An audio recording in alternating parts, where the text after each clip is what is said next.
Thank you very much, Mr. Chairman. Good morning, Mr. Secretary. The books close a week from today on the fiscal year. As I understand it, the deficit will be this year $1.6 trillion.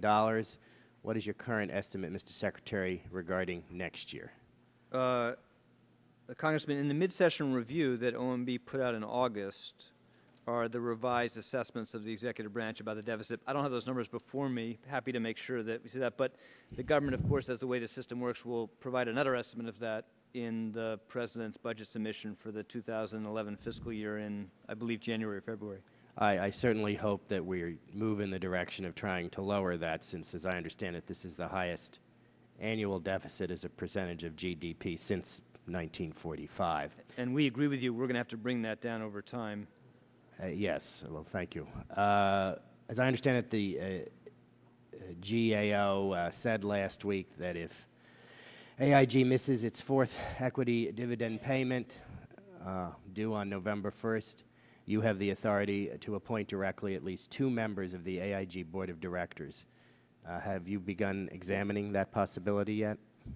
The AIG Board, we've seen a substantial transformation and I think strengthening of the board of AIG already.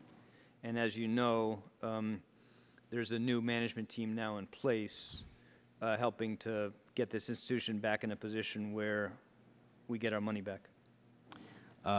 Thank you. But as I understand it, you will have the ability to appoint new board members if the payment is not made. So I would hope that you would examine that situation by the 1st of November. Number 3, regarding the tariff situation on Chinese tires. Your opinion, sir?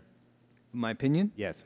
Oh, well, the President acted to enforce the basic rules established not just by the United States but internationally as part of Chinese accession to the WTO. And, you know, for our system to work, people have to have confidence that the rules that are there will be enforced. Now, of course, we're completely committed to making sure that we preserve an open trading system as a country. We have a huge stake in making sure that markets overseas are open to U.S. exports and to products, and we are working very hard to find ways to expand those opportunities for American exporters. And finally, and I know you have addressed this before, but I am still concerned regarding how the Tier 1 companies will work, and if they're not announced publicly, and yet there are higher capital standards, and that will obviously be recognized by the market. It seems to me that you're sort of between a rock and a hard place if you don't announce what companies are in Tier 1 and yet you have the higher capital standards.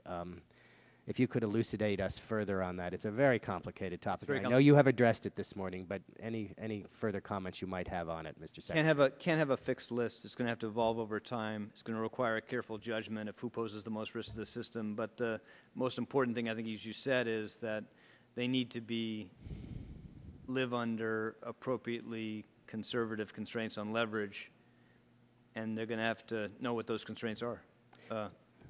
Thank you, Mr. Secretary. I yield back the balance of my time, Mr. Secretary.